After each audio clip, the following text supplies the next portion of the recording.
नमस्कार, मैं रंजित रंजन आप सभी का कॉम्पिटिटिव वे पे स्वागत करता हूं।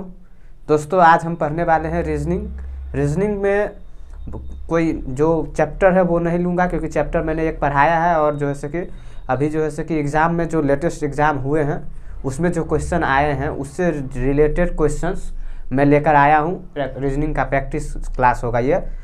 इससे आपको बहुत ज़्यादा हेल्प होगा, क्योंकि आपको इससे ये पता चल जाएगा कि किस टाइप के क्वेश्चंस एग्ज़ाम में पूछे जा रहे हैं और आने वाले एग्ज़ाम में इसी टाइप पर क्वेश्चन पूछेंगे, ये हम उम्मीद कर सकते हैं।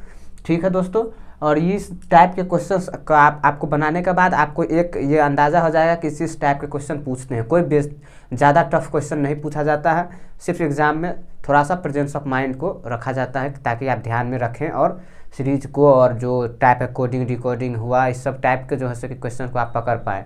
ठीक है दोस्तों, मैंने एक कोडिंग डिकोडिंग पे वीडियो दो मैंने क्लास दिया है रीजनिंग का, क्योंकि मैं कोडिंग डिकोडिंग समाप्त कर दिया हूँ। अब अगला चैप्टर होगी तो कल से ले लूँगा। इस बीच में मैंने सोचा एक प्रैक्टिस क्लास लगा दूँ, जिससे आपको अंदाज़ा हो जाएगा कि कैसे कैसे क्वेश्चन आते हैं। ठीक है दोस्तों, तो चलिए हम आज स्टार्ट करते हैं रीजनिंग का प्रैक्टिस सेशन और देखते हैं कि कैसा क्वेश्चन आज की क्लास में हम लाए हैं। ठीक है दोस्तों, इसमें कुछ क्वेश्चंस हैं ऐसे भी हैं एज इट इज जो पूछे गए हैं और कुछ क्वेश्चंस उससे थोड़ा सा हट के भी है, बदल के भी है। ठीक है दोस्तों, चलिए शुरुआत करते हैं। तो देखिए आज पहला क्वेश्चन क्या कह रहा है। पहला क्वेश्चन सीरीज से है, कह रहा है कि 3, 9, 39 और 120 दिया हुआ है। तो कहता है नेक्स्ट मान कि क्या होगा, यहाँ पर अगला जो है कि क्या होगा। तो दोस्तों देखिए इस क्वेश्चन को कैसे बनाते हैं। हमने ऑप्शंस भी लिख दिए हैं सभी क्वेश्चंस के आज, क्योंकि जो है कि ऑप्शंस रहेगा तो आपको रीजनिंग का क्वेश्चन थोड़ा सा आसान हो जाता है। इसलिए देखिए 3, 12, 39 और 120 है, तो कहता है अगला क्या होगा। देखिए इस क्वेश्चन को कैसे करते हैं। 3 है, उसके बाद 12 है, 39 और 120 है। देखिए 39 से 120 कितनी ज़्यादा, बहुत ज़्यादा गैप है ना। तो हम क्या समझेंगे, बहुत ज़्यादा गैप जहाँ पर रहेगा वहाँ पर जोड़ से तो नहीं हो सकता, या तो गुना किया होगा या फिर जो है कि भाग किया होगा और उसमें कुछ जोड़ा होगा या कुछ घटाया होगा। तो देखिए दोस्तों यहाँ पर देखते हैं तो कैसा आपको महसूस हो रहा है कि लग रहा होगा कि गुना करके 3 से जो है 30 से 30 या 90, यानी कि गुना करके कुछ जोड़े हुआ है। तो देखिए इधर देखिए कैसे 3 से हम 12 गए हैं, कैसे इसको क्या किया है, 3 में वो 3 से गुना कर दिया है और 3 जोड़ दिया है। इसी तरीके से 12 से 39 में आया है, 3 से गुना कर दिया है और फिर क्या किया है, 3 जोड़ दिया है। इसी तरीके से इससे गया है कैसे, 3 से गुना करके 3 जोड़ दिया है। तो अगला टर्म भी क्या होगा दोस्तों, यहाँ से अगर हम आगे वाला टर्म में लिखेंगे तो क्या होगा, इसमें 3 से गुना कर दीजिए और 3 जोड़ दीजिए। तो कितना हो जाएगा, 3 से गुना कीजिएगा तो 360 और 3 जोड़ दीजिएगा तो कितना हो जाएगा, 363। यानी कि इस क्वेश्चन का यही आंसर है 363, यानी कि ऑप्शन नंबर सी। ठीक है दोस्तों, आशा करते हैं कि ये क्वेश्चन आपको समझ में आ गया होगा। देखिए अगला क्वेश्चन क्या कहता है, 82, 70, 76, 64 और 70। देखिए दोस्तों अब इसके बाद 58। अब क्या जो है कि आना चाहिए वो आपको जो है कि बोलना है कि अगला क्या होगा।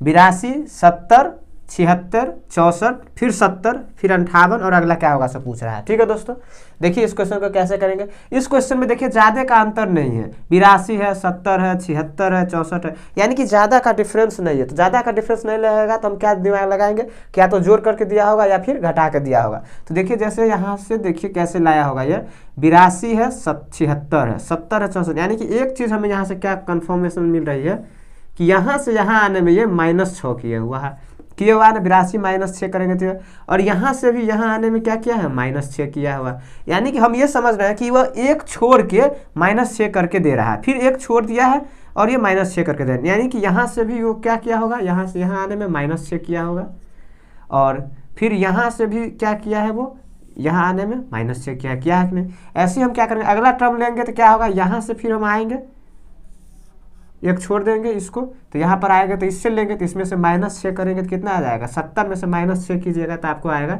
64। और यही पूछा है कि इस सवाल में अगला टर्म क्या होगा, तो हमें 64 कितना होगा, 64, यानी कि इसका भी ऑप्शन नंबर सी। ठीक है दोस्तों, आशा करते हैं समझ में आ गया होगा। चलिए अगला क्वेश्चन देखते हैं। देखिए दोस्तों अगला क्वेश्चन क्या कह रहा है, अगला क्वेश्चन कह रहा है UO?E-A, यानी कि ये आपको दिया हुआ है और कहता है कि इसमें कहाँ, इसके स्थान पर यहाँ पे क्या होगा, यानी कि बीच में पूछ रहा है कि क्या होगा। तो देखिए आप यहाँ क्या होगा, यहाँ एक चीज़ आपको समझ में आ रहा होगा कि अंग्रेजी वर्णमाला में जो होता है स्वर की संख्या A E I O U होता है ना, 5 स्वर होते हैं। तो वहाँ पर देखिए उसको विपरीत क्रम में लिख दिया है U O, तो यहाँ क्या होना चाहिए, I होना चाहिए, तब हो जाएगा UOIEA, यानी कि AEIOU हो जाएगा ना, हो जाएगा। यानी कि यहाँ पर क्या आना चाहिए, I आना चाहिए। वो क्या क्या है, इसको विपरीत में लिख दिया है। I देखिए C ऑप्शन में है। ठीक है दोस्तों, नेक्स्ट में देखिए क्या कह रहा है, नेक्स्ट में क्या कह रहा है कि GHIJLKMN। एक बात आपको याद, और यहाँ पर क्या होगा, अगला क्या होगा सो आपको कह रहा है। एक बात यहाँ देखिए, आपको क्वेश्चन पढ़ के ही समझ में आ गया होगा कि क्या किया है, GH एक बार तो इधर से एक प्लस किया है, +1 किया है, एक बार क्या किया है IJ, यानी कि एक बार इधर से +1 किया है कि नहीं, एक बार इधर से आगे जा रहा है, एक बार इधर से आगे जा रहा है। इसका मतलब क्या है कि यहाँ पर क्या होगा, इधर से आगे जाएगा तो देखिए KL, फिर क्या होगा इधर से आगे जाएगा तो MN, इधर से क्या जाएगा OP, यानी कि यहाँ पर क्या आना चाहिए, O और P आना चाहिए। ठीक है दोस्तों, MN यानी कि इधर से अब जाएगा तो क्या होगा PO। ठीक है दोस्तों, देखिए एक बार इधर से किया था, अब एक बार इधर से कर रहा है +1, फिर इधर से कर रहा है +1, तो अब कि इधर से करेगा +1, तो देखिए OP यानी कि PO होगा, इसका आंसर क्या होगा PO। ठीक है दोस्तों, आशा करते हैं समझ में आ गया होगा ये क्वेश्चन आपको। चलिए अगला क्वेश्चन देखिए क्या कहता है, N3 क्वेश्चन मार्क, यहाँ पे क्या होगा, N3 है, उसके बाद में क्या है L27 है, K81 और J243। ठीक है दोस्तों, क्वेश्चन आप देख लिए क्या है। अब देखिए किसको देख के आपको दिमाग लगाइए थोड़ा सा कि क्या होना चाहिए। यहाँ पर देखिए ऑप्शन दिया हुआ है M1, M9, O3 और O9। ठीक है दोस्तों, देखिए देखिए क्या कह रहा है, कह रहा है कि N3 उसके बाद क्या है L27 फिर K81। एक चीज़ तो आपको यहाँ से पता चल रहा होगा, यहाँ पर जो 3 दिया हुआ है ये उसका क्यूब है, 3 का क्यूब है, ये तो आपको पता चलता है 27 होता है। फिर ये देखिए 3 का 4 है, ये देखिए 243 क्या है 3 का 5 है कि नहीं, यानी कि 5 4 3, इसका मतलब यहाँ 9 तो आएगा, ये तो आपको पता चल गया। क्यों, क्योंकि 3 का स्क्वायर। एक बार देखिए पहले 3 के पावर 1 है, फिर 2 है, 3 है, 4 है, 5 ऐसे करके आ रहा है कि नहीं आ रहा है, तो 9 तो आएगा। तो 9 वाला देखिए एक इसमें है और एक इसमें है, यानी कि ये तो नहीं होगा और ये भी नहीं होगा। अब देखिए M है और O है, क्या आना चाहिए, तो आप देखिए इसको क्या किया है, N है L है कि इस साइड से देखिए J के बाद क्या किया है K किया है, +1 किया है, फिर यहाँ देखिए फिर +1 किया है, K के बाद L लाया है।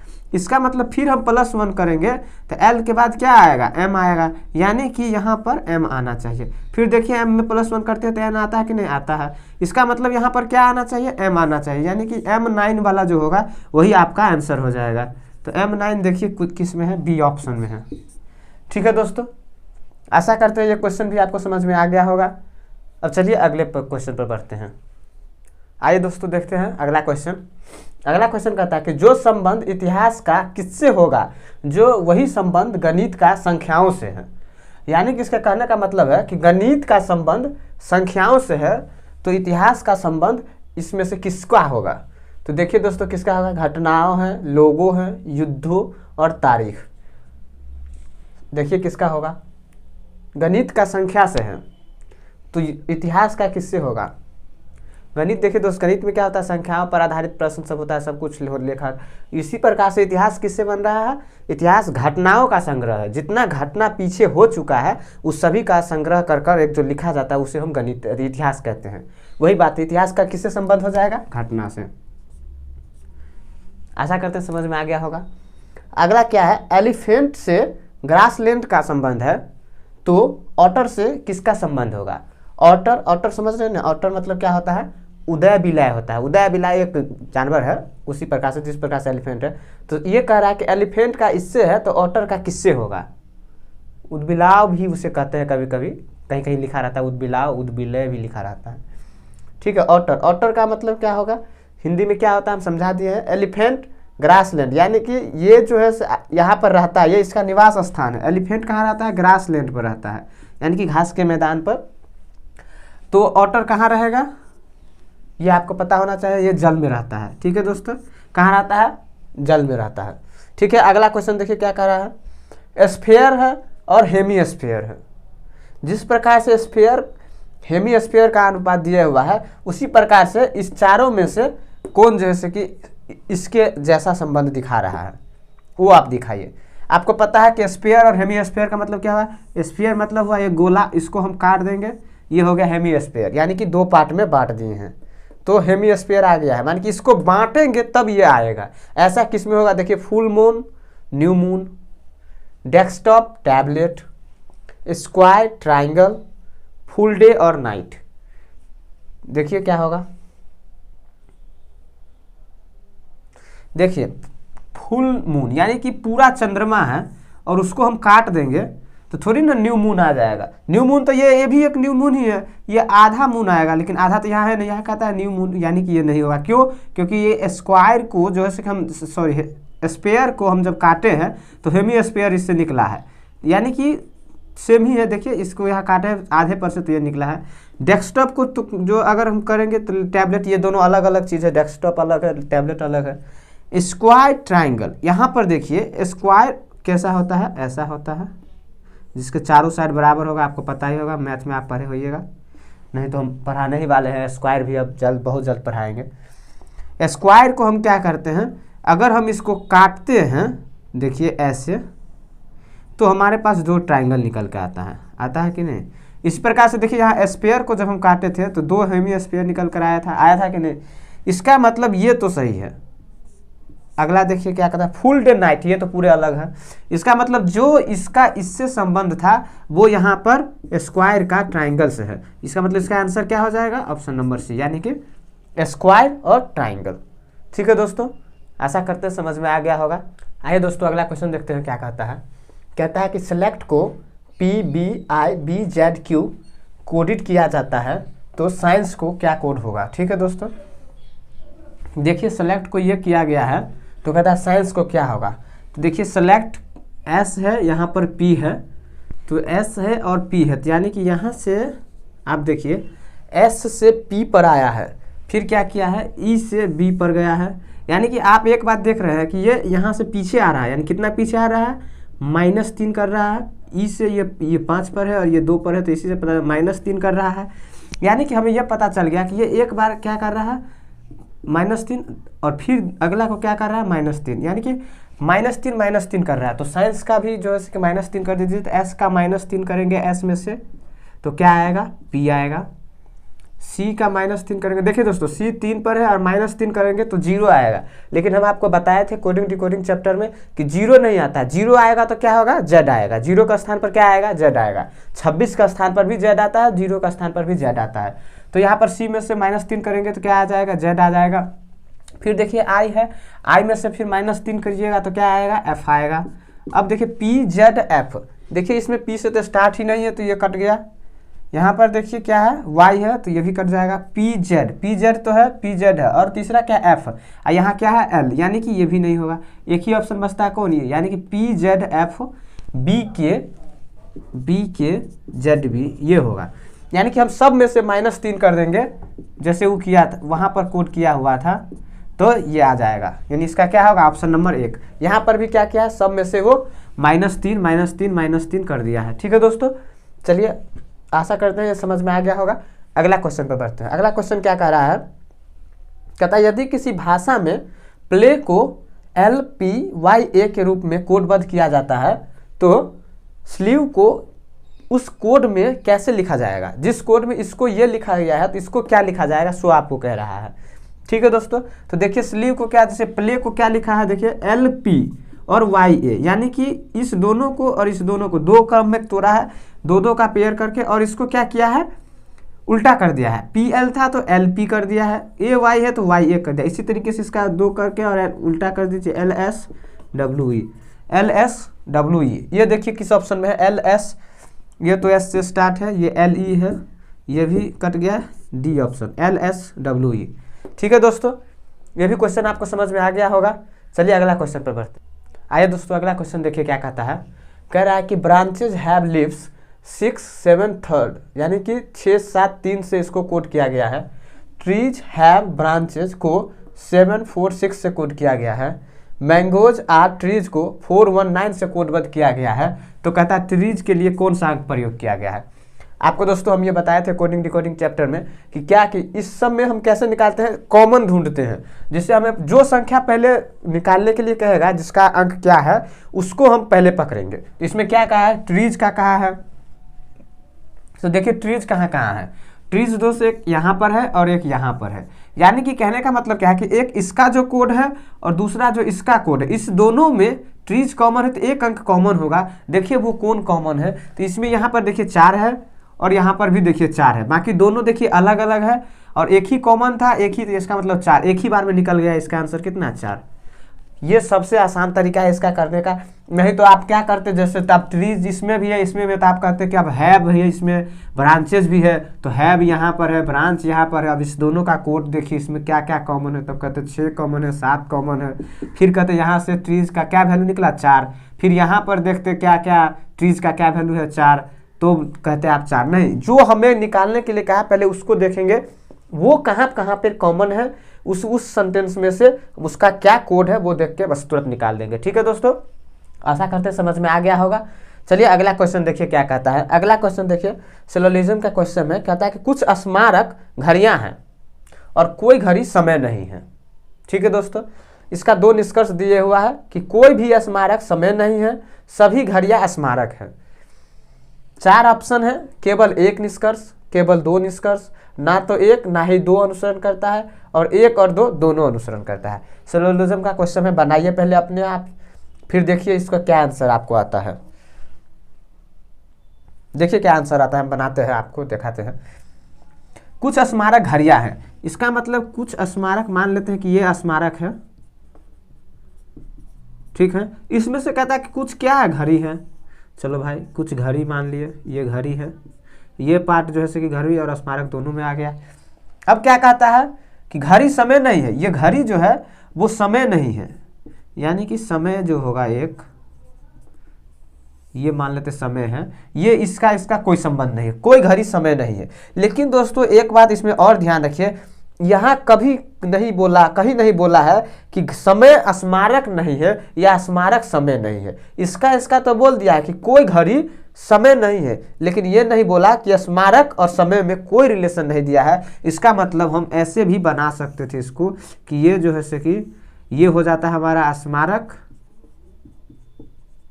ये हो जाता है घड़ी, और ये इसमें ऐसे हम बना सकते हैं एक और कि ये हमारा हो जाता समय। यानी कि समय हो सकता है, समय स्मारक, कुछ समय स्मारक हो, क्योंकि उसने बोला नहीं है। ठीक है, अब यहां से देखिए क्या कहता है, कोई भी स्मारक समय नहीं है। कहता है कोई भी स्मारक समय नहीं है। यहां से देखिए कोई भी स्मारक समय नहीं है, कोई संबंध नहीं दिया था, नहीं दिया था तो हम यहाँ पर नहीं। लेकिन जब हम ऐसे बनाए, इसीलिए कहें कि इसका एक ऐसे भी बन सकता है। ठीक है चित्र, तो देखिए कोई भी स्मारक कहता है समय नहीं है। अगर कंफर्म ये कह रहा है कि कोई भी नहीं है, ऐसा कैसे हो सकता है? ऐसा हो सकता है, संभावना है कि समय का कुछ पार्ट स्मारक हो, इसीलिए पहला गलत हो गया। क्योंकि हम कंफर्म नहीं कह सकते हैं कि उस दोनों का रिलेशन दिया नहीं है, तो हम कंफर्म नहीं कह सकते हैं कि स्मारक समय है या नहीं है। ठीक है दोस्तों, अगला निष्कर्ष देखिए क्या कहता है। कहता है सभी घड़ियां स्मारक है, सभी घड़ी स्मारक है। जब आप पहले ही कह दिए हैं कि कुछ स्मारक घड़ी है, तो फिर सभी रहता तो आप यहीं पे कह देते कि सभी है, सभी तो आप कहे नहीं, और अभी आप कह रहे हैं कि सभी घड़ी स्मारक है। ऐसा कैसे हो सकता है? यानी कि ये भी जो है कि स्टेटमेंट, जो इसका जो निष्कर्ष दिया है, कंक्लूजन, ये भी गलत है। क्यों? क्योंकि कुछ ही स्मारक ऐसे हैं जो घड़ी है, सभी नहीं है। इसका मतलब ना ही एक निष्कर्ष सही है और ना ही 2, यानी कि इसका ऑप्शन क्या हो जाएगा? ऑप्शन नंबर सी हो जाएगा कि ना तो 1 और ना ही 2 अनुसरण करता है। ठीक है दोस्तों, आशा करते हैं आपको ये समझ में आ गया होगा। अब इस टाइप के क्वेश्चन आएंगे तो आप समझ जाएंगे कि एक ये भी पहलू हो सकती है और एक ये भी पहलू हो सकती है। ठीक है दोस्तों, चलिए आगे अगले क्वेश्चन पर बढ़ते हैं। आइए दोस्तों अगला क्वेश्चन देखिए क्या कहता है। कहता है कि कुछ कलियां फूल है, सभी फूल पेड़ हैं, सभी पेड़ पत्तियां हैं। ठीक है दोस्तों, तो कह रहा है कि निष्कर्ष उसका 2 दिया हुआ है कि कुछ पत्तियां कलियां हैं, सभी फूल पत्तियां हैं। आइए बनाइए इसको, देखते हैं कैसे बनेगा। 4 ऑप्शन दिए हुआ है पिछले क्वेश्चन की तरह। देखिए क्या कह रहा है कि कह रहा है कि कुछ कलियां फूल हैं, ठीक है। कहता है कि जो फूल है उसमें से कुछ कलियां हैं, ठीक है, और इसको हम फूल मान ले रहे हैं, ठीक। अब क्या कह रहा है, सभी फूल पेड़ है, सभी फूल पेड़ है। 1 मिनट दोस्तों रुकिए, हम छोटा सा बनाते हैं। यहाँ पर देखिए, ये हम मान लेते हैं कि फूल है, ठीक, और इसको मान लेते हैं हम क्या, कली। ये कली है और ये फूल है, ठीक है। अब क्या करा, सभी फूल पेड़ है, यानी ये फूल है, ये क्या है, सभी पेड़ के अंदर है, ठीक है, ये पेड़ है, ट्री। अब क्या करा, सभी पेड़ पत्तियां हैं, सभी पेड़ भी क्या है, पत्तियां हैं, यानी कि सभी पेड़ पत्ती के अंदर है, ठीक है दोस्तों। पत्ती को हम क्या, पी से डिनोट कर रहे हैं, कली को के से किए हैं, फूल को एफ से किए हैं, और पेड़ को, ट्री को टी से, और पत्ती को पी से किए हैं, ठीक है दोस्तों।